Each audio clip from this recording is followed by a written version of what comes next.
A waitress served an elderly man for years, but when he left her his keys. In the heart of Maplewood, a quaint town nestled between rolling hills and sprawling forests, stood the Sunrise Diner. Its faded neon sign flickered weakly against the gray sky, testament to its decades-long presence in the community. Inside, the aroma of fresh coffee and sizzling bacon filled the air, mingling with the soft chatter of early-morning patrons. Sarah Miller, a 35-year-old waitress with auburn hair pulled back into a messy bun, navigated the narrow aisles between tables with practiced ease. Her green eyes, though tired, sparkled with warmth as she greeted regulars and newcomers alike. For Sarah, the diner was more than just a workplace. It was a second home, a sanctuary where she found purpose amid the struggles of single motherhood. As she refilled coffee cups and jotted down orders, Sarah's mind wandered to her two children. Emma, precocious 10-year-old with a passion for books, and Tyler, a rambunctious 7-year-old who could never seem to sit still. The thought of their smiling faces brought a brief moment of joy, quickly overshadowed by the weight of financial worries that had become her constant companion. The bell above the door chimed, pulling Sarah from her reverie. She looked up to see an elderly man in a wheelchair struggling to maneuver through the entrance. Without hesitation, she set down her coffee pot and hurried to assist him. "Let me help you with that, sir," Sarah said, gently guiding the wheelchair over the slight bump in the doorway. The man looked up at her, his steel gray eyes crinkling at the corners as he smiled. "Thank you, my dear. These old arms aren't what they used to be." As Sarah helped him to a table near the window, she couldn't help but notice his impeccable appearance. Despite his physical frailty, he wore a well-tailored suit that spoke of a dignified past.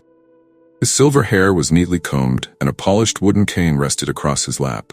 "My name is Sarah. Can I get you started with some coffee?" she asked, pulling out her notepad. The man's smile widened.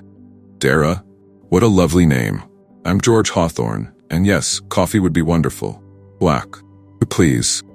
As Sarah went to fetch his coffee, she found herself intrigued by George. There was something about him, a quiet strength perhaps, or a glimmer of wisdom in his eyes, that set him apart from her usual customer. Over the next few weeks, George became a regular at the Sunrise Diner. He would arrive every Tuesday and Friday morning, always at 8:30 a.m. sharp, and always requesting Sarah as his server. At first, their interactions were polite but brief. However, as time passed, they began to develop a friendship that transcended the usual server-customer relationship. George, Sarah learned, had been a successful businessman before a stroke left him partially paralyzed. He had no immediate family left. His wife had passed away years ago, and their only son had died in a car accident in his 20s. Despite the hardships he had faced, George maintained a positive outlook on life. Sarah found both puzzling and inspiring. One particularly busy Friday morning, as Sarah rushed between tables, she noticed George watching her, concern. When she approached to refill his coffee, he gently caught her wrist. "Sarah, my dear," he said, his voice soft but firm, "when was the last time you took a moment for yourself?" Question caught her off guard. I'm not sure," she admitted, suddenly aware of the bone-deep weariness that had become her constant companion. George's eyes softened. "Sit with me for a moment," he said, gesturing to the empty chair across from him. "Your other customers can wait for a few minutes."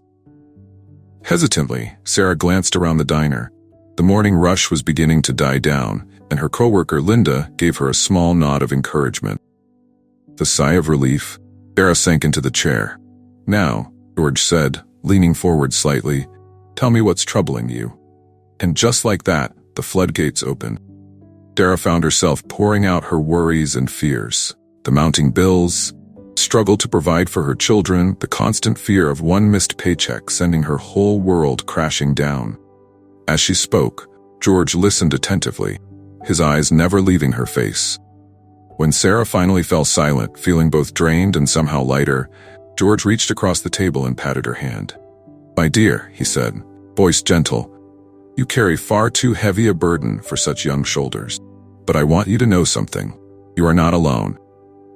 Those simple words, spoken with such conviction, brought tears to Sarah's eyes. For so long, she had felt isolated in her struggles, convinced that she had to face every challenge on her own. But here was this kind, elderly gentleman, offering her something she hadn't even realized she desperately needed: understanding and support. From that day forward, Sarah's relationship with George deepened. He became a confidant, a source of wisdom and encouragement. On slow days at the diner, they would sit and talk for hours. George would regale her with stories from his business days, offering nuggets of advice that Sarah found herself applying to her own life. But it wasn't just advice that George offered. He took a genuine interest in Sarah's life and the lives of her children. He would ask about Emma's latest book adventures and Tyler's soccer games. On Emma's birthday, he surprised Sarah by bringing a beautifully wrapped package to the diner, a rare edition of Alice in Wonderland that brought tears of joy to the little girl's eyes. As months passed, Sarah began to notice subtle changes in her life. The constant knot of anxiety in her stomach began to loosen. She found herself smiling more, laughing with her children instead of worrying about the future. George's unwavering belief in her sparked a newfound confidence, and she began to dream again, going back to school, of providing a better life for her kids, finding happiness for herself. One crisp autumn morning, as golden leaves drifted past the diner's windows, George arrived at his usual time, but something was different. His normally impeccable appearance was slightly disheveled, and there was a pallor to his skin that Sarah had never seen before. "George?" she asked, concern evident in her voice as she helped him to his table. "Are you feeling all right?" He waved off her worry with a weak smile. "Just a touch under the weather, my dear. Nothing to fret about." But Sarah couldn't shake the feeling that something was seriously wrong. Throughout his meal, she kept a close eye on him, refilling his water glass more frequently than usual and checking on him every few minutes. As George was preparing to leave, he suddenly clutched his chest, his face contorting in pain. Sarah was at his side in an instant, her heart racing as she called out for someone to dial 911. The next few hours were a blur of sirens, stark hospital corridors, and anxious waiting. Sarah paced the waiting room, ignoring calls from the diner asking about her whereabouts. Nothing mattered except George's well-being. Finally, a doctor emerged, his expression grave. "Are you family?" he asked Sarah. She hesitated for a moment before squaring her shoulders. "Yes," she said firmly. "I'm all the family he has." The doctor nodded, seemingly satisfied. "Mr. Hawthorne has suffered a severe heart attack. We've managed to stabilize him, but his condition is critical. The next 24 hours will be crucial." Sarah felt her world tilt on its axis. The thought of losing George, this kind soul who had become such an important part of her life, was unbearable. With trembling hands, she called Linda at the diner, explaining the situation and asking her to cover her shifts for the next few days. Then she settled into an uncomfortable chair by George's bedside, determined not to leave his side. Days blurred together as Sarah maintained her vigil. She would work her morning shift at the diner, then rush to the hospital, often staying late into the night. Her children, sensing their mother's distress, were unusually well-behaved, never complaining about the disruption to their routine or the increase in TV dinners. On the 5th day, as Sarah sat by George's bed, holding his hand and reading aloud from one of Emma's favorite books, she felt a slight pressure on her fingers. Looking up, she saw George's eyes fluttering open. "Sarah," he whispered, his voice hoarse and weak. Tears of joy streamed down her face. "George, oh, thank goodness. How are you feeling?" He managed a feeble smile. "Like I've been hit by a freight train, but better now that you're here."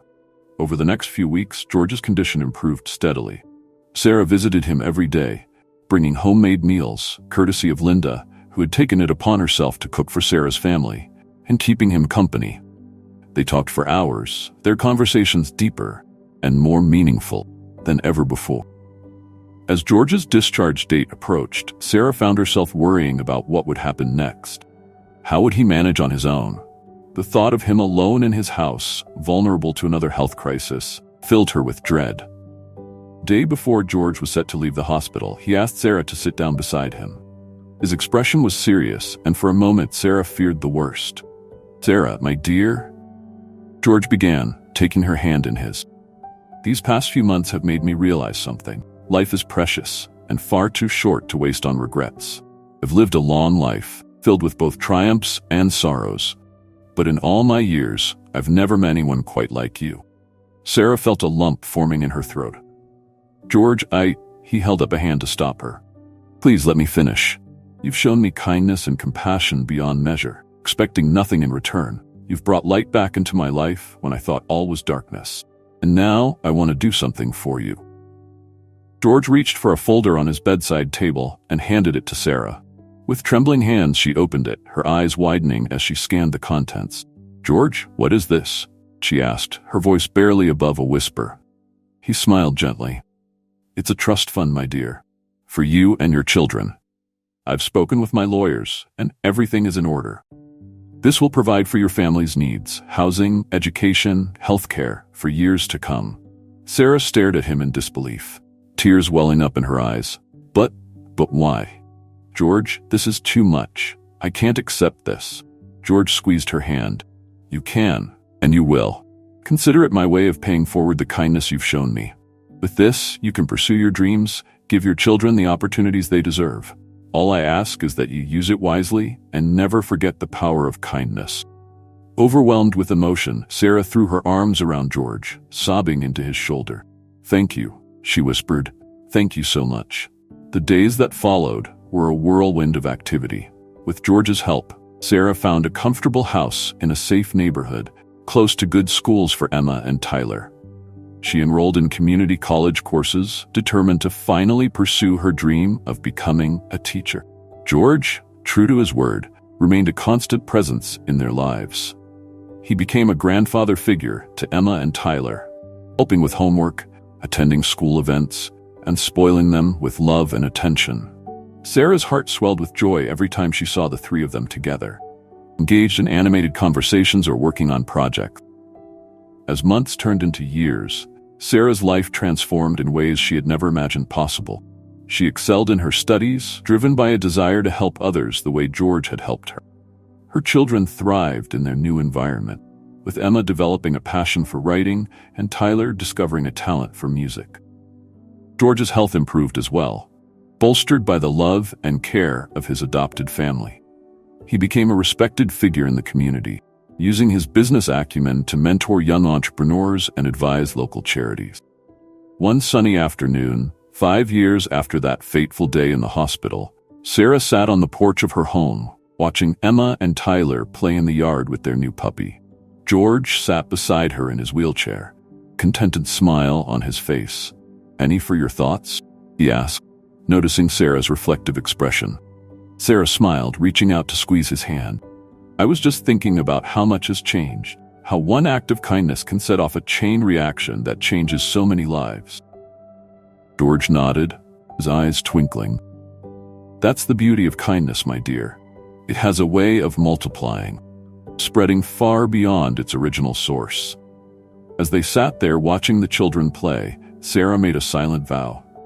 She would spend the rest of her life paying forward the kindness that George had shown her. She would use her teaching skills to inspire and uplift her students, volunteer in her community, and teach her children the value of compassion and generosity. Little did Sarah know that her journey was far from over. The ripples of George's kindness would continue to spread, touching lives in ways she could never have imagined. Over the next decade, Sarah's dedication to her teaching career and her commitment to community service gained recognition. She became known for her innovative teaching methods and her ability to connect with troubled students. Her experiences with George had given her a unique perspective on the transformative power of kindness and belief in others. One day, while volunteering at a local youth center, Sarah encountered a situation that would change the course of her life once again. A group of teenagers from disadvantaged backgrounds were facing expulsion from school due to behavioral issues. As Sarah talked with them, she realized that their actions stemmed from a lack of support and belief in their potential, much like she had experienced before meeting George. That night, as Sarah shared her concerns with George over dinner, an idea began to form. "What if," he said slowly, "we could create a place for kids like these? Somewhere between a school and a community center, where they could get the support and guidance they need to succeed. George's eyes lit up with familiar enthusiasm. "My dear, I think you might be onto something there." Over the next few months, Sarah and George threw themselves into research and planning. They studied various alternative education models, consulted with educators and social workers, and spoke with countless at-risk youth about their needs and aspirations. With George's business expertise and Sarah's educational background, they designed a revolutionary new type of learning center. It would feature small class sizes, personalized learning plans, mentorship programs, and a strong focus on life skills and emotional intelligence. But turning their vision into reality proved to be a monumental task. They faced numerous obstacles: funding challenges, bureaucratic red tape, and skepticism from local officials. There were moments when Sarah felt overwhelmed, wondering if they were in over their heads. During one particularly discouraging meeting with the school board, Sarah felt her confidence wavering. Sensing her distress, George wheeled over to her side and whispered, "Remember, my dear, great changes often start with a single act of kindness. We're just expanding on that principle." His words renewed Sarah's determination. She stood up straighter and addressed the room with passion, sharing stories of the students they hoped to help and painting a vivid picture of the positive impact their center could have on the community. Slowly but surely, their persistence paid off. They secured funding from a mix of private donors and educational grants. An abandoned community center on the outskirts of town was renovated to house their new school. As the project took shape, Sarah and George became fixtures at the site. Despite his age and physical limitations, George insisted on overseeing every aspect of the renovation process. Sarah, meanwhile, focused on developing curricula and policies that would ensure the highest quality of education and support for their future students. Emma and Tyler, now teenagers themselves, pitched in as well. Emma, with her writing skills, helped create brochures and a website for the school. Tyler, who had become quite the tech whiz, set up a computer lab and taught basic coding classes to the first group of students. 2 years after that initial spark of an idea, the Hawthorne Learning Center was ready to open its doors. The facility was everything Sarah and George had envisioned and more. Bright, airy classrooms were equipped with the latest technology. A state-of-the-art gymnasium and music room provided outlets for physical and creative expression. A community garden offered opportunities for hands-on learning and connection with nature. On opening day, Sarah stood beside George, greeting their first group of students. As she watched teenagers who had been labeled as troubled or at risk walk into the center with a mix of skepticism and hope, she felt a sense of purpose unlike anything she had ever experienced.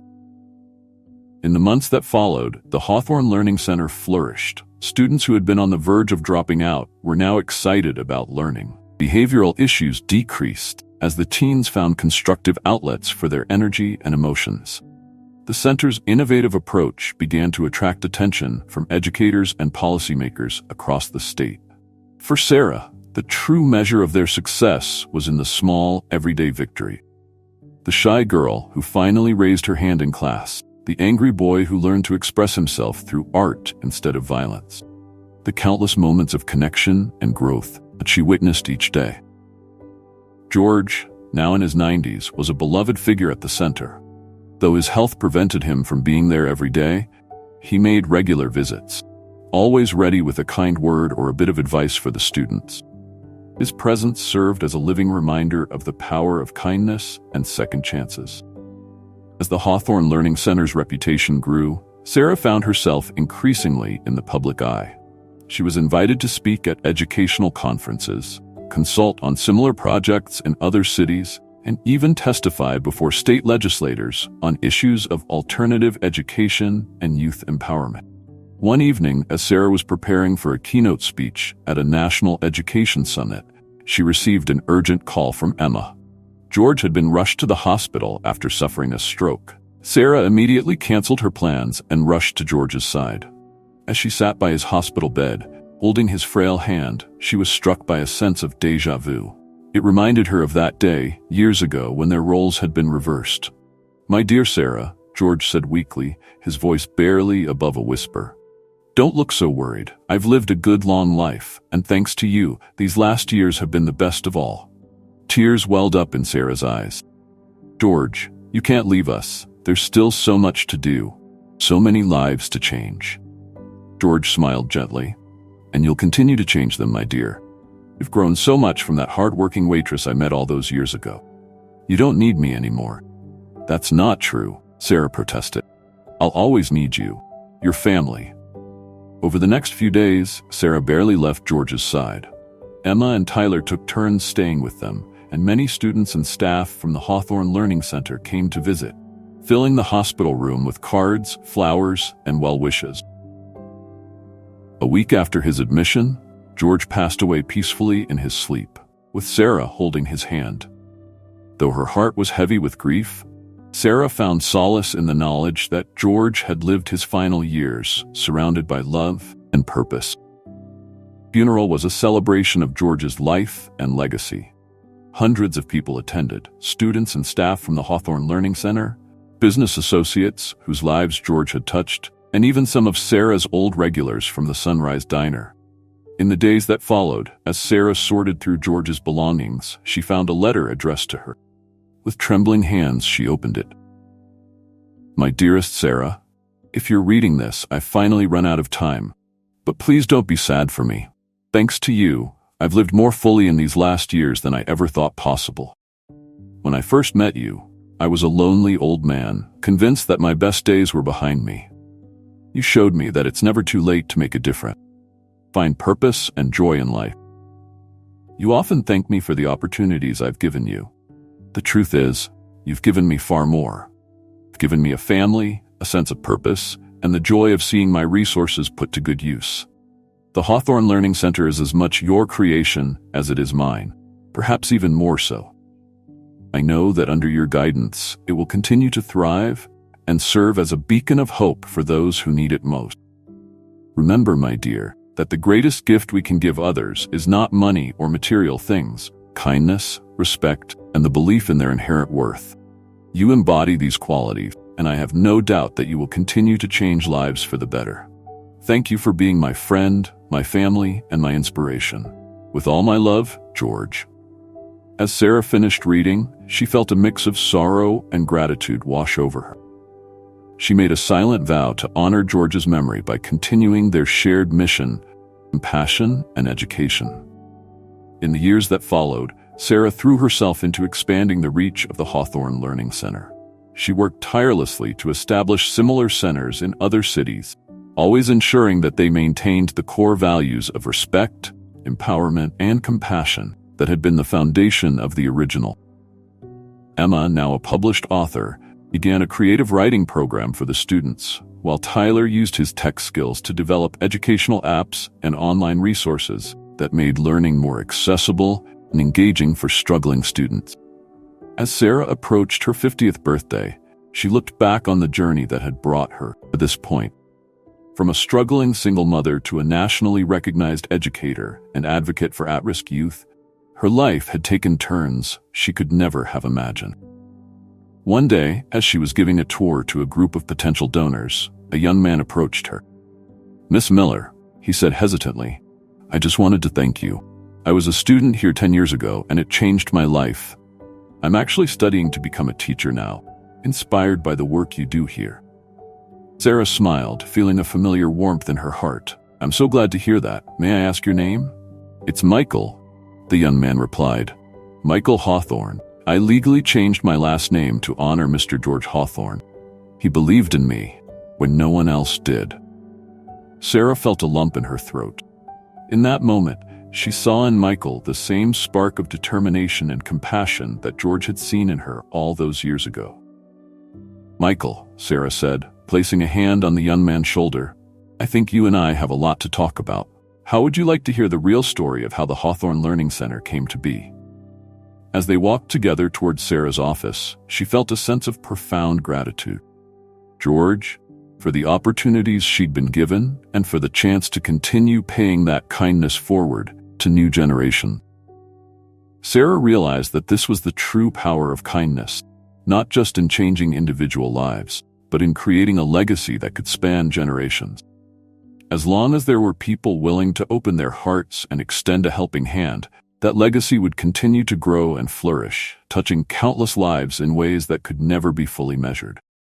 And so, the story that began with a simple act of kindness in a small diner continued to unfold, its ripples spreading ever outward, a testament to the enduring power of compassion and the unbreakable bonds human connection. As Sarah sat in her office that evening, long after Michael had left, she found herself reflecting on the incredible journey of the past 2 decades. The Hawthorne Learning Center had grown beyond her wildest dreams, with branches now in 5 different states. Thousands of students who might otherwise have fallen through the cracks of the traditional education system had found hope, purpose, and success within its walls. But it wasn't just the students whose lives had been transformed. Sarah thought of the countless teachers, counselors, and staff members who had found their calling at the center. She thought of the parents who had seen their children blossom, the communities that had been strengthened by the center's presence. And yet, even as she celebrated these successes, Sarah knew that there was still so much work to be done. The need for compassion, for second chances, for belief in human potential was as great as ever. As she prepared to leave for the day, Sarah's eyes fell on a framed photo on her desk. It showed her and George sitting on the porch of her house, surrounded by Emma, Tyler, and a group of smiling students from the center's first graduating class. Joy and pride in George's eyes were unmistakable. Sarah picked up the photo, running her fingers gently over George's face. "We did it, old friend," he whispered, "and we're going to keep doing it, for as long as there are people who need us." With renewed determination, Sarah gathered her things and headed out. As she walked through the halls of the center, she overheard snippets of conversation. A teacher praising a student's progress, 2 teenagers excitedly discussing a science project, counselor offering words of encouragement to a struggling teen. Each of these moments was a tribute to George's legacy, a continuation of the ripple effect that had begun with his simple act of kindness all those years ago. And as Sarah stepped out into the cool evening air, she knew with certainty this ripple would continue to spread, touching lives far beyond her own reach, far into the future. The story of Sarah and George, Hawthorne Learning Center, was more than just a tale of personal transformation. It was a testament to the extraordinary power of human kindness, to the potential that lies dormant in every person, waiting for someone to believe in it. It was a reminder that no act of compassion, no matter how small, is ever wasted. As the sun set on another day, casting a warm glow over the Hawthorne Learning Center, Sarah smiled to herself. She knew that tomorrow would bring new challenges, new opportunities to make a difference. And she was ready for them all, armed with the most powerful tools she possessed: the ability to see the best in others and to help them see it in themselves. For in the end, that was George's true gift to her. Not the money or the opportunity, but the understanding that every life has value. Every person deserves a chance to shine. And as long as there were people like Sarah in the world willing to carry that message forward, the ripple effect of kindness would continue, changing lives, one act of compassion at a time.